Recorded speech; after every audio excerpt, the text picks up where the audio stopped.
This lecture we will understand the communication in client-server systems. As for previous lectures, we have been discussed inter-process communications. In inter-process communication, we have used two fundamental methods in inter-process communication. One is the shared memory, another one is the message passing. In the shared memory, we have seen that the two processors shares a common memory to get communicate with each other. Whereas in the message passing, the two processors communicate with each other by passing the message to the kernel. Via kernel, they get communicate with each other. Now in client server systems, we have two strategies for communication in client server systems. The first one is the socket and second is the remote procedure calls. The same methodology what we have seen in the previous lecture, we use the same methodology here also in the client server system, but we are not using any shared memory, we are not using message passing, but the same kind of message passing kind of communication will take place between the client and server systems with the help of sockets and remote procedure calls. Now we have to understand the socket and remote procedure calls in the client server system, how these client server systems are communicating. So let us discuss one by one. Let us understand the socket first. So socket is defined as an endpoint for communication. So over the network, if the two computers are get connected, so the endpoint of those two computers are the socket. So socket is defined as an endpoint for the communication. So therefore we say that a pair of processors which are residing in two different computers can communicate over a network which employs a pair of socket. Means either end we are having one socket to communicate the processes which are residing in both the computers over a network. So therefore we say that one for each process, means a socket is one for each process. So process means two processes are there, the two computers are there, so both the computers are having the two different processes which are communicating over a network. So every computer is having a socket. So the socket is identified by an IP address. So how we can identify a socket? We can identify by its IP address which is concatenated with the port number. So IP address plus port number becomes a socket. So in general, socket use a client server architecture. Now server waits for incoming client request. So whenever two processes wants to communicate with each other, server always wait for the incoming client request by listening to a specified port. So there is a specified port in the server which always listen to the incoming client request.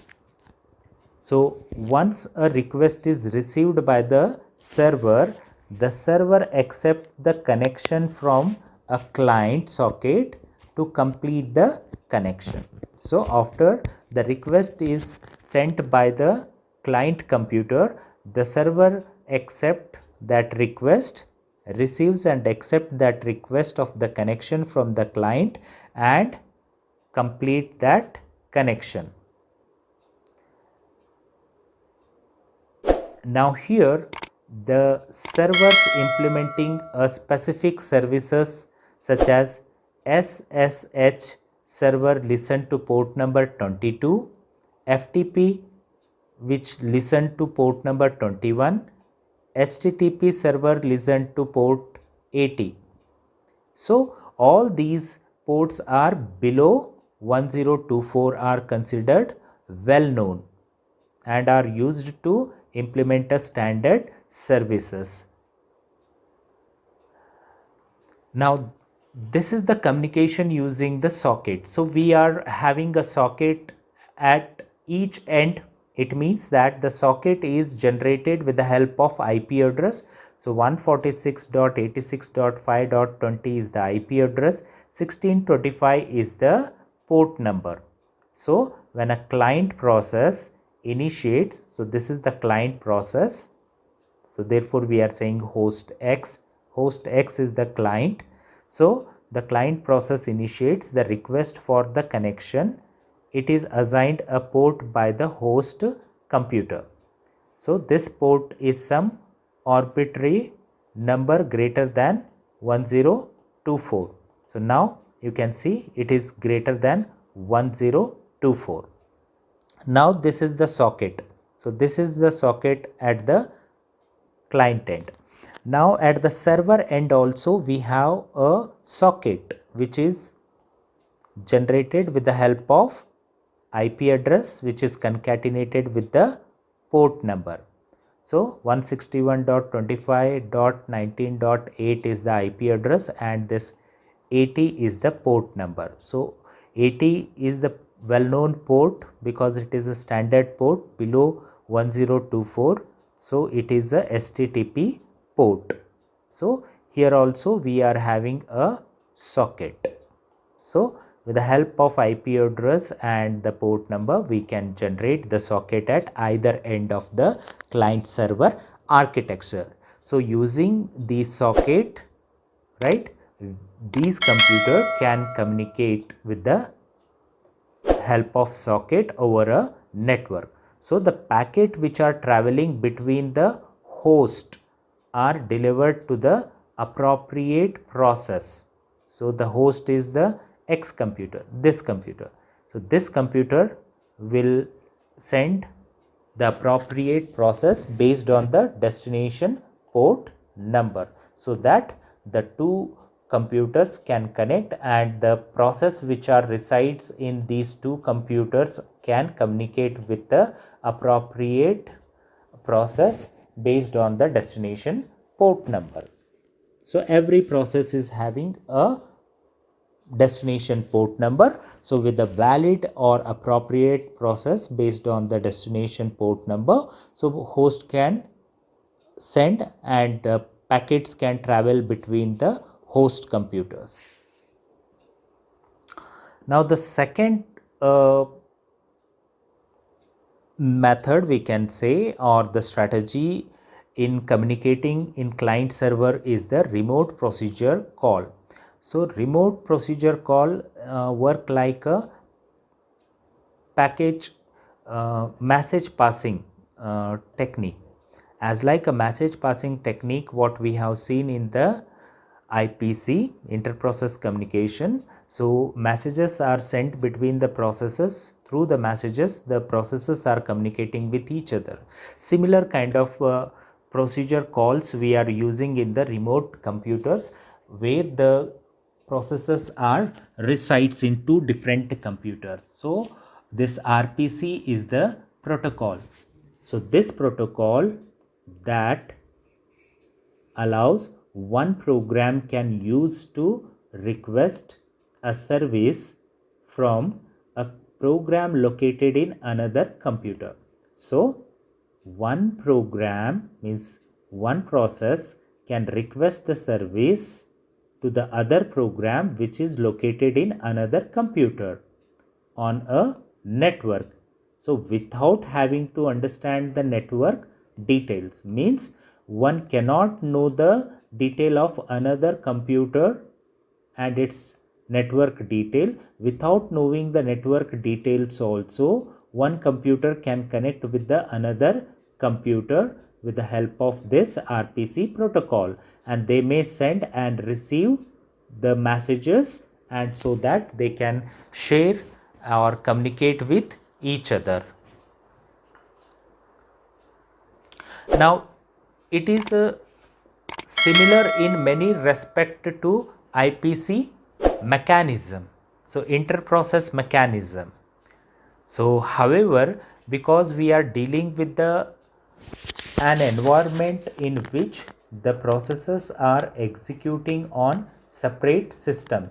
So in this RPC, with the help of this protocol, so we are dealing with an environment in which the processors are executing on separate system. So both the processors are resides in different computer, not in a single computer.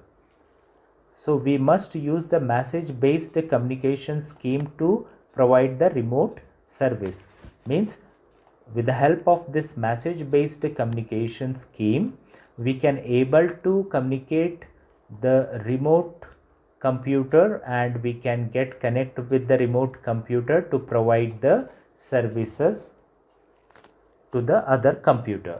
So this is how, in contrast to the IPC facility, the message exchange in RPC communications are well structured.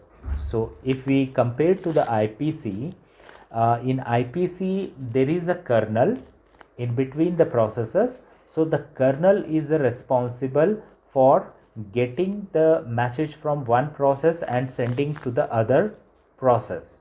But here the RPC is the protocol which is a well structured, and thus no longer just a packet of data. So it is not just sending the packet of data, it is establishing the communication in a well structured manner so that the processors can communicate with each other and they may exchange the messages. So each message is addressed to an RPC daemon listening to a remote system, and each contain an identifier. Okay, so each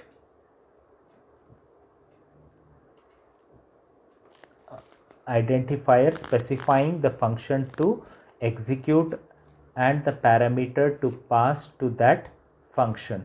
Means here the RPC daemon is listening to each and every incoming request from the remote system, and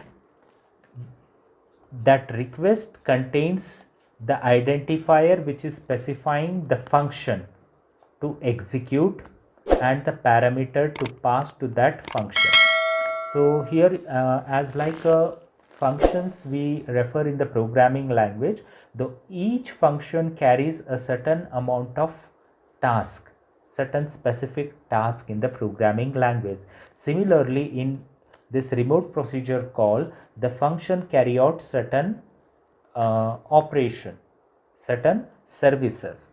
Now the each contain means the each message which contain an identifier specifying the function.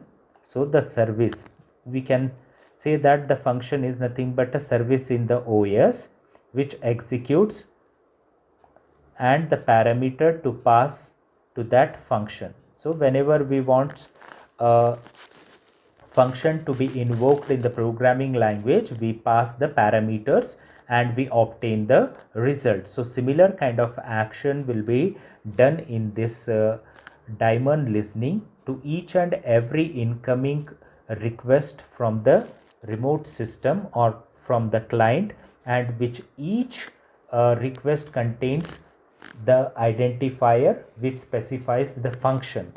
Function means we specify some services to execute, and those services are based on the parameter to pass to that function to generate what kind of service it has to perform.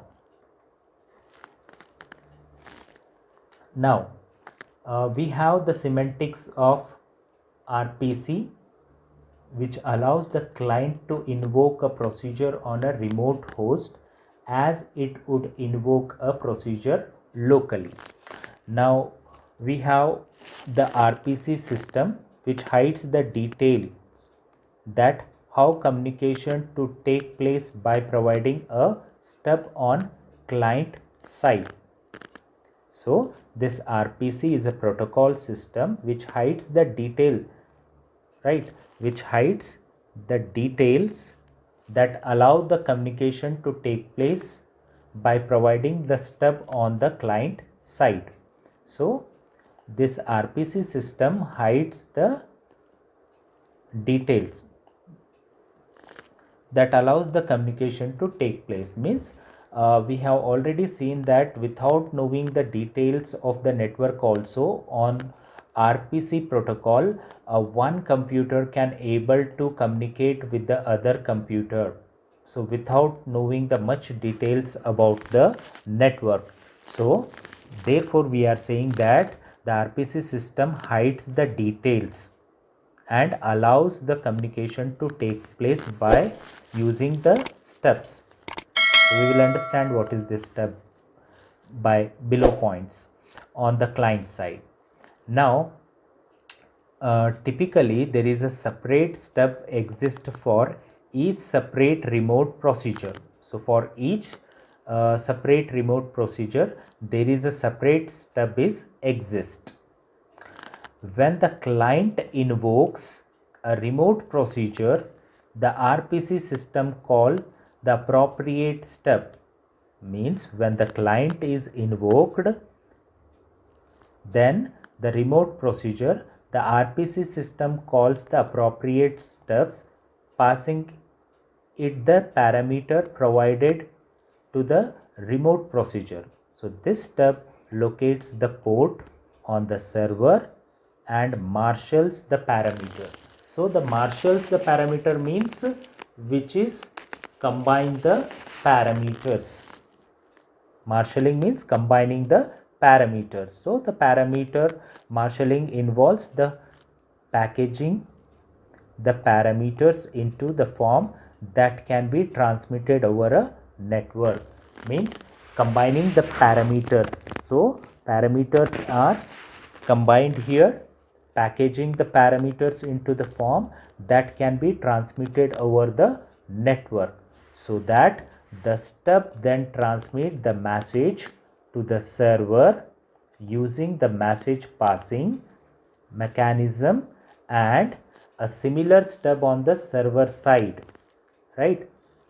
This is the client side stub is transmits the message to the server using message passing mechanism, and similar stub on the server side receives this message and invokes the procedure on the server. If necessary, it also returns a value. Values are passed back to the client using the same technique. So if necessary, it will also returns a passed back the value to the client using the same technique. So what technique we have used from transmitting the message from client computer to server computer, the same kind of technique we can use for returning the value back to server to client computer. So this is all from this client server architecture. So we have discussed that some of the methods through which we can communicate with each other remotely, and in this client server architecture we have used sockets, we have used RPC protocols. With the help of these two strategies we can communicate in client server systems. So apart from this socket and remote procedure call, what we have discussed so far, we have some of the issues in the remote procedure calls. So that issues we are going to discuss in the next lecture. So thank you for listening.